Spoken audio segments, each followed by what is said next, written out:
Hey y'all, what's up? Your girl G here. Welcome back to my channel. Appreciate you for tuning in. I want to apologize that y'all are getting this review late. We are going to be talking about Love and Marriage Huntsville, Love and Hip Hop Huntsville. This episode, y'all, if it wasn't for Tiffany this season, what would we be talking about? If it was not for Tiffany, what would we be talking about is the question. I got a question. I wonder what Wanda's up to now that Carlos and them done scooted her off the season, off the set. Because Wanda, you was acting a little wild, okay, ma'am? You was wilding, okay? I kind of miss Wanda a little bit. Y'all drop down in the comments. Y'all miss Wanda?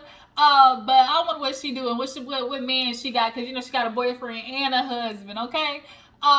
That's true. That's what Tisha need to learn how to do. God dang, Lamar. So he's going to Africa for a month having it. But yeah, nonetheless, you guys, Love and Marriage Huntsville. Let's go ahead and get into it.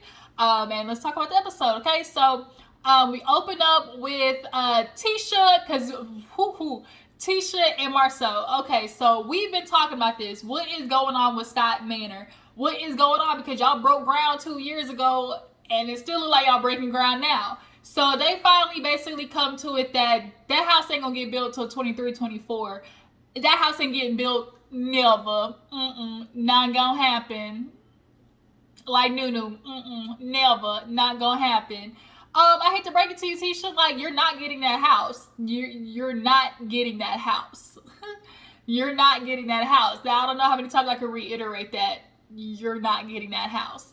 And I'll tell you why, my point later on. But no, so they're downsizing once again to an apartment. I'm not for a person who's downsizing. If you gotta downsize to upsize later, I'm not one of those people who's gonna shame you for it. Gotta do what you gotta do. But all I'm saying is there seems to be a little bit of a pattern here, where, okay, y'all done moved into a house. All right, the house is small, y'all cramped in there. Now y'all move into an apartment. That's gonna be small, y'all gonna be cramped in there. So it's just kind of like, am I the only one sitting there asking themselves what's going on? Like, what's going on? What's going on? What's going on, Marceau? Because I'm looking at you, Marceau, because you're the leader. So where are you leading, Miss Tisha? Miss Tisha feeling some type of way. She's like, once again, have you make sacrifices, sacrifices. And, of course, Marceau, well, yeah, we got to move around, it's moving to, move on up, basically, essentially. And it's like, I really feel like Marceau is just, he's tampering with Tisha. That's literally the only word I can think of, just tampering with her. First of all, Tisha, let me tell you why you're not getting this house. You're not getting this house because Marceau knows that's a little bit more of an incentive for you to leave his ass. This is the truth. Marceau's not giving you that house because he knows it's more of an incentive for you to leave his raggedy dog ass. Because he knows you, at least he can say, he knows, because this is how Marceau thinks. He thinks he's a chess, he plays chess, not checkers. But unfortunately, bitch, I know chess too, Marceau, which is why I know that you're thinking that far ahead of, I'm not giving her this damn house because if she, decides she wants to leave, that's a house that I gotta pay for. That's a house that's on my books. Like, he doesn't want Tisha having any more incentive to walk away. And her having that house gives her more incentive to walk away because it's like, okay, at least I got a house. My kids got somewhere to be, and that's something that financially Marceau would be responsible for. He don't want that, okay? He wants Tisha under his thumb always. So yeah, Tisha, 23, 24, okay, we'll check back in about 2-3 years and see how that going. What y'all need to do is start trying to build a house, sell that land because y'all not doing nothing with it, and, just buy a house. That's how I feel. Like, Tisha, just stop stressing yourself out. Stop doing it. Like, stop doing it.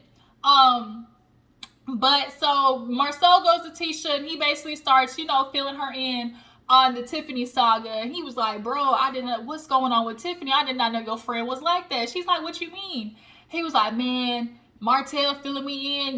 We sitting down talking. Tiffany comes in to talk about Selma. We get to talk about why she asked Sheree, how does it feel to date a cheater?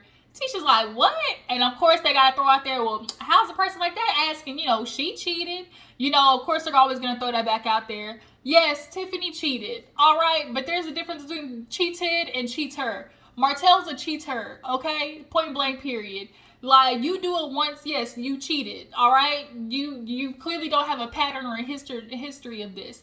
Martell has a pattern and a history and a reoccurring, resume of not being able to keep the dick in his pants. Okay, so Martell is a cheater, point blank, period. But yeah, she ended up asking Sheree that, and so Marcel was just kind of like, damn, like, you don't even know this girl like that to be sitting there asking questions. Like, the question that Tiffany asked, were they out of line for somebody that you don't know? Yes, you would say so, but I'm not mad at it. I'm not mad at it at all. So he's like, man, that ain't even the worst of it. He was like, then she started asking Sheree, well, do you think your punani good enough to keep him from, wandering? And Tisha was like, she said the P word? Like, that's what she said? And she was like, oh my God, Tiffany. He was like, yeah, then she had the nerve to talk about, oh, because I love blended families. What do blended families got to do with, you asking about somebody's punani, okay? The cucini, the cucaracha. And, like, Tiffany definitely, like, she was out there, okay? She was out there with the questions. And so Marcel was just like, I cannot believe this. Like, your friend Tiffany is wilding. So as they're talking, there's a scene with Tiffany and Lewis. Tiffany goes back to Lewis. And see, the thing about Tiffany too, like, Tiffany, we gotta be careful with you, because you kind of low-key on one of them girls that get their nigga ass whooped. Like, because the way she tried to go back and, translate the message to Lewis, it wasn't completely and wholly honest and truthful, okay? But she did explain, like, yeah, I talked to them, and, I had two men basically come up on me. Like, I didn't like the fact that Marcel and Martell were talking to Tiffany, not one bit. But I don't also like the fact that she tried to make it sound like they approached her and, like, walked up on her, basically. Like, two niggas just basically just, like, walked up on her. I don't think she should have did that. But yeah, she was like, yeah, I was talking to Martell, and, we were talking about, my conversation with Sheree, and basically I was like, how does it feel to date a cheater? And even Lewis was kind of like, Tiffany, why would you ask that? She was like, I don't know, being nosy. Like, I mean, I cheated, you cheated, Martell, like, that's what everybody's talking about. Like, how can you date a cheater? So I just asked, and it's like, yes, Tiffany, we get it, we understand, but it was a lot. Okay, we'll just chalk it up to that. But then she, of course, she started talking about, oh, well, Marcel, he was there, and he was kind of coming after me, and then, he called me a Karen, and I'm like, are you calling me a Karen because I'm half white? And he kind of got an attitude with me. So, of course, Lewis is like, you know what? I'm going to confront them. I had it right the first time, first go around. Basically, the first time on the show, I let you get me, but now y'all really going to get the smoke. Y'all going to catch it. And Tiffany just sitting there holding her belly in the confessional, talking about, oh, she rubbing his head, my little protector. Is he? Because Lewis, big Lulu, could get his ass whooped, all right? Just because you big don't mean nothing. But she was just like, I'm going to hype my man up to go, defend my honor. And then, girl, what he defending? Because, girl, you did the shit. Like, you did it.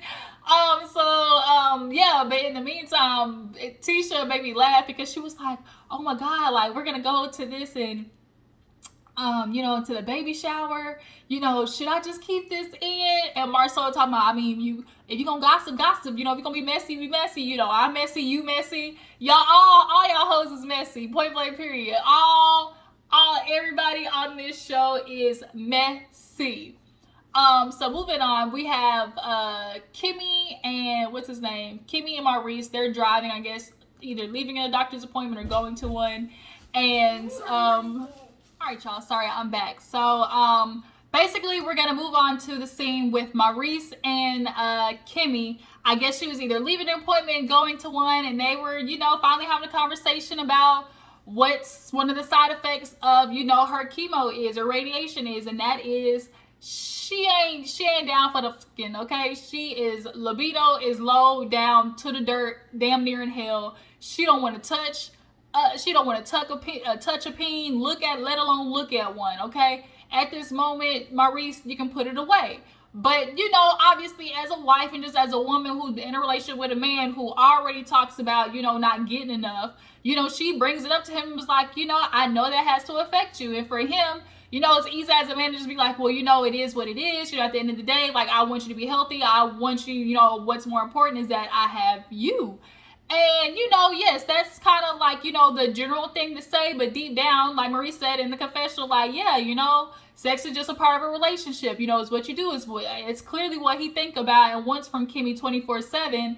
And, you know, she was just like, look, you know, I have no problem, you know, giving it to you, but just know, like, I'm doing this for you. You know, this ain't for me. This is for you. And so he was like, what do you mean? So you just be like forcing yourself? And she's like, no, I don't force it's not that I'm forcing myself, but it's just like, you know, I'm not waking up, you know, like horny. Like I understand that, like, it's not that I need some, it's that I know that you need some, you know? And so I just want to make sure that, you know, you're getting your fill. And so he was like, so he was like, but you know, I don't want it to just be me. I want it to be me and you. And she said, well, it's been you for a while, bruh. Like, the way Kimmi said, she said, it's been you for a while, bruh. And so he was like, wait a minute. So you be faking? Yes. Yes, Maurice. Yes. And Kimmi, among other millions of women, let alone wives, be faking with these niggas and their husbands because, one, I either want you to get it over with, two, it ain't good, but like, you know, I just gotta play along because that's my wifely duties, you know. As a wife, you feel like, okay, let me get it in for my husband because, you know, what one woman won't do, another one will. You know, they love to just, there's just so many just innuendos of, you know, what happened to a woman as a wife if she doesn't, you know, fulfill her wifely duties, you know. And so that's kind of where Kimmi is at. She understands one of her wifely duties is making sure, you know, she empty her husband's bowls, okay? And it's really unfortunate. And I also want to say, Maurice, hate to break it to you there, bud, Kimmi's been faking your whole relationship. And she's been faking now, that means she's been faking y'all's whole relationship. You know, it happens. You know, it happens. You know, men either just don't care to make sure a woman gets there, or two, you know, don't really like necessarily take the time, ask questions, and, you know, or the foreplay. You know, men, y'all don't want to start. Y'all don't want to start with the foreplay and try to connect to a woman mentally and emotionally, because that's really where it be at for women. But you know, y'all don't really care about the mental and emotional health of women. We know that. But nonetheless, you know, Kimmi was talking about Reese, and basically was just like, you know, I'm gonna do it for you. You know, I'm gonna do it for you. You know, this is for you, my boy. And so he was like, well, you know, I don't want it to be like you're just forcing yourself, you know, to do it. And so she was like, well, look, I don't know what to tell you. It could either be you go completely without, or, you know, we can go through the motions and I can assure you, you know, satisfaction at the end. And so I know for Maurice it's going to be weird going forward, because it's kind of like, you know, I know I'm having sex with my wife, but like, she really ain't enjoying it. She's just doing it just cause. You know, just cause she my wife. Like, is she really into it? And so he was like, you know, women, you know, it could be more like, you know, when a kid asked to ride a bike, and then it's like, oh, my mama told me I couldn't, you know, ride somebody's bike. He was like, you know, more like that. She was like, oh, really? So now, like, when, you know, you want some or whatever, you know, you want me to say, like, my mama said you can't ride my bike. And also, too, they talked about initiating. She was like, well, who initiates most of the time? He was like, 50% of the time, I would say you, nigga. And come on now. Like, we know Maurice is initiating probably 75% of the time. And so Kimmi's like, really? You want to think about that? He was like, well, you know, when you scoot up on me, you know, that's usually how you initiate. He's like, well, I guess now it just means that you want to be close and cuddle. She's like, yeah, you know, it just means I want to be close and cuddle. Sorry, Maurice, you know, Kimmi just ain't here for the dick right now. And you're just going to have to, you know, go along with it. You know, she's going to assure you a happy ending. And it's really unfortunate, because I feel bad for Kimmi in the aspect of, like, just wives in general, where it's almost like you understand you have to meet your partner's needs, but also understanding, like, meeting your partner's needs and how that kind of depletes you in a way. Because for a lot of women, when you're giving sex to a man, it's like it takes from your emotional reserve, and that is hard to replenish, because you know, like, you gave up something that you really feel like deep down that he didn't even deserve. And that's kind of how, you know, wives are doing it everywhere, because it's like automatically your husband feels like he's supposed to get some because he paid the bills, you know, or he's supposed to get some because he's the man of the house. Like, but nigga, you came in the house and didn't even help me with anything. You didn't even, like, really play with your kids or help with homework or, you know, help with bedtime routine. Like, y'all literally will watch women, like, do everything around the house and still expect to get something at the end of the night. The audacity. And that's another thing, too. Like, we'll talk about that later on. Because, matter of fact, Kimmi went and talked to a friend. Her name is Andrea. I liked Andrea's energy. And basically, she talked to Andrea, was like, you know, I just, you know, because she was like, girl, how you doing? She's like, girl, you know, I'm working part-time and, you know, doing that part-time. And then she's like, shoot, because she just got her real estate license. Good for her. And she's like, shoot, girl, then, you know, I'm a wife. Shoot, that's full-time, you know, sometimes overtime. And so she's like, you know, it's really funny that you say that because, you know, I just kind of been feeling in regards to that lately, like as a wife, you know, one of the side effects to, you know, to this radiation is, you know, I ain't trying to get it in no more. She's like, what? Like, Kimmi? Girl, you, Kimmi? The way she said it was like, y'all, Kimmi want to be hanging from the ceilings. Like, Kimmi was out here. She was really dipping it and doing it. Hopping on the doing the full split. That's what Kimmi wanted. And so now the friend is surprised, like, what, girl? You ain't trying to get none? And so Kimmi basically explains, like, she knows it's hard for Maurice because they were already having conversations before about when it's like, when enough is enough. So she knows now that he's getting less than that, that has to affect him. And so she's like, I don't want to keep ignoring it. Like, I want to bring it up in conversation. And basically, you know, she was like, oh, you know, Maurice basically was like, you know, he'll basically, you know, when you bring it up or when you acknowledge it, like, he was just trying to go from there, essentially. And so, you know, her friend Andrea was like, yeah, you definitely need to talk about it because you don't want to end up in, like, the other boat, as in the boat of Marceau and Martel, because they can't keep their dick in their pants. We know how this goes. But yeah, you know, she was just kind of like, you know, I like, it's zero. Like, I don't wake up, you know, ready to hop on it. I don't even think about it. And so Maurice is asking me like, oh, you know, I'm gonna wait for you to initiate. Okay, you're gonna be waiting a long ass time. You're gonna be waiting a long ass time because it ain't happening, my boy. And so she was like, yeah, you know, I just could, as, you know, her friend Andrea, she was like, girl, yeah, I could imagine, like, geez, just even now, like, she's like, she even admitted to sometimes it being like, you know, it's my husband, you know, you just go ahead, have fun, babe. Like, you know, this tonight is for you. Go ahead, babe. Like, just the world is your oyster. And it's so shame. Like, it's so sad that, like, you're really thinking about, like, why just, like, let me just go through the motions. Let me let him get his rocks off. And it's just kind of like, damn. Like, and y'all sit here and wonder why statistics say, you know, women are only, you know, 60% satisfied in the bedroom and, like, and only, like, getting, like, 50 to 60% of the orgasms that men are getting. Like, it's not a surprise, like, at all. Yeah, so they were just kind of like laughing about, you know, the similarities of just kind of like, woo, yeah, you know. And so he's like, well, you know, I just, like, I would rather, I want to stay up, you know, until you get it. She was like, wait, like, no, we ain't got to stay up 2 hours. We ain't got to stay up for you try to figure out, like, how to get me off. No, you ain't got to do that. Like, what?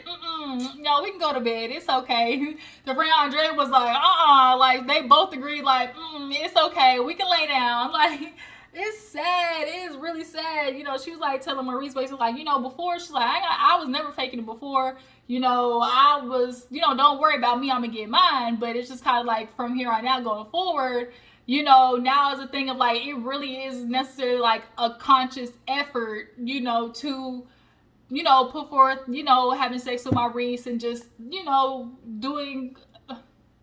finding ways to please herself, essentially. So the friend is like, you know, what about candles or anything like that? And she was like, you know, I'm just not mentally there. I'm like mentally, emotionally just like not there. And it's not helping Maurice the fact that your ass won't clean up and you won't check your son and get his ass to clean up too. It's not helping at all. Like, literally at all.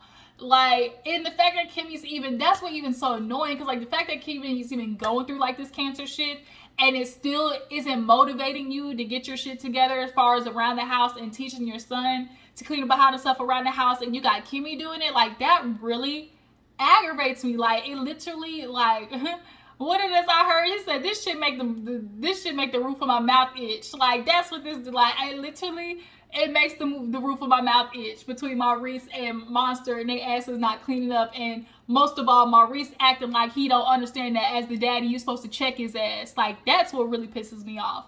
But yeah, there was a good scene between Kimmi and her friend. So last but not least, everybody's at the the baby shower, and everybody's at the table just gossiping. Okay, Tisha, Nell, she brought it up, like Nell's talking about obviously Martell dating, yada yada.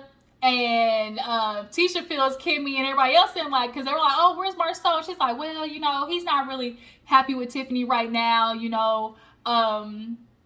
They kind of got into it. Martell, and they're like, what? And they were like, yeah, he talked about, Tiffany. She said to Sheree, like, oh, how does it feel dating a cheater? And Stormy's like, yeah, she told me that. She was like, well, girl. She also said, like, do you think your coochie, like, it was good enough to keep Martell? And everybody at the table was like, word? Like, she really said that? Like, for real? And so Mel comes, and they were like trying to stop the conversation a little bit. They were like, well, we don't want to keep up the conversation, like, if you're here. She's like, girl, don't worry about me. So Nell brings it up, like, well, Mel, did you hear about, Tiffany questioning Sheree, do she think her coochie good enough to keep Martell? Melody was like, that's not cute. Let me go get some of these baby shower meatballs. Everybody just was like, see, we told you, like, let's get some of these baby shower meatballs, and keep it cute. So then Marceau and Martell come in. Melody at the table, she's like, y'all ever see what I'm gonna do if I'm gonna leave? She's like, yep, sure will. She got her shit and left. Martell, you're not gonna get any energy out of Melody because you're trying to take her kids right now. So no, I don't want to be anywhere near you. But yeah, everybody's at the table. They did bring up to Melody the fact that Sheree was like, or Tiffany kind of like alluded to her being a fan, and Mel was like, I've only seen her once. I was kind of a guest keynote speaker at one of the events or whatever, expos, and I took a picture of her. Like, that was it. It wasn't like I drove to see Sheree specifically. So Lewis did try to pull Martell to the side. Y'all see when Lewis was like, hey, Martell, let me speak to you, and Martell grabbed Marceau. Martell uses Marceau as a buffer because Marceau's a lot more articulate with his words. And Martell knows that Marceau's going to come to his defense because, of course, I'm going to defend my ain't shit, friend, because I'm also ain't shit. So they go outside. Lewis basically confronts him. What's going on? Tiffany is, you see how Marceau loves trying to, like, throw it back on people? Oh, well, let me know what the conversation. Well, what did Tiffany tell you? No, nigga, let me hear what y'all's point of view first. And then, like, he always threw back on, like, Marceau, I see you, my nigga, like, I see you. So yeah, he was like, well, no, like, she told me, like, about the whole cheater comment. He was like, right, like, that, well, it gets worse. And so Martell was like, straight, like, yeah, she was talking about, oh, like, well, do you think your punani good enough, like, to keep me? Your pussy's good enough to keep me, whatever. And, Lewis is like, look, yeah, you might have had a point, but, like, were you right? Like, all I'm saying is, like, come to me. Don't, like, don't, address my wife. At the end of the day, she's a female. Second, like, first of all, she's pregnant at that. Like, that shouldn't have been done. So they outside getting heated. So Maurice is like, that's my cue to go out there and check on everything. So he's checking in. Maurice straight up was like, come on, Lou. Like, when you heard it, like, what did you think? And he was like, yeah, I told her, I was like, yo, Tiffany, like, why did you say that? Like, that was crazy. And so he was like, first of all, like, Sheree's owed an apology, which, Sheree will get an apology. But he was like, and Martell too. Okay, all right, by proxy, Martell. Marceau had the nerve to say, oh, me too. And he was like, what you need an apology? Because it happened that black. Nigga, shut up. Marceau, you ain't getting no damn apology. And you kept trying to get Lewis to admit that, oh, she was wrong. He was like, oh, sit there and say that, what Tiffany did, like, you need to say what it is. And Lewis like, I'm never gonna cover for my wife. He was like, because I know my wife, and she would look at your situation, it's like what it could be, and at the end of the day, like, she sees that potentially in the future, like, y'all family, like, y'all mixing. And Marceau was like, man, Lewis, shut up, like, shut your ass up, come on now, like, for real, bruh. And he's like, no, I'm not covering her for her, but at the end of the day, I just know if there's an issue, like, address me, not my wife, And he was like, man, I gotta talk to you. And he was like, well, okay, then go for it and show it. If it was male, let me know. But they ended up calming down. He was like, if y'all my boys, y'all address me. They was like, cool. They go inside. And Tiffany, she started panicking. I'm sure she was just having that kind of like a hormonal breakdown. Also, I think she heard Lewis outside with the men and was like, what can I do to get Lewis out of this situation? You know what? Let me faint. Like, yeah, I feel like it was a combination of both. Lewis comes in, check on her, and basically the episode ends with, you know, Tiffany needing the lights out. So you guys, Love and Marriage Huntsville, another good episode. But next week, when they sit down and talk to Tisha and Marcel about this fugazi ass plan, they try to refurbish and throw back in their face. Like, the audacity of y'all to sit there and do that shit is crazy. But Love and Marriage Huntsville, you guys. Tell me how you feel about this season. Tell me how you feel about Carlos and him in general, with him being on and still talking about Bravo. Do you guys feel like Tiffany was out of line? Do you guys feel like Tisha ever gonna get this house? I appreciate y'all for tuning in. Make sure to follow me on Instagram and Twitter. And I'll catch y'all guys later. Deuces.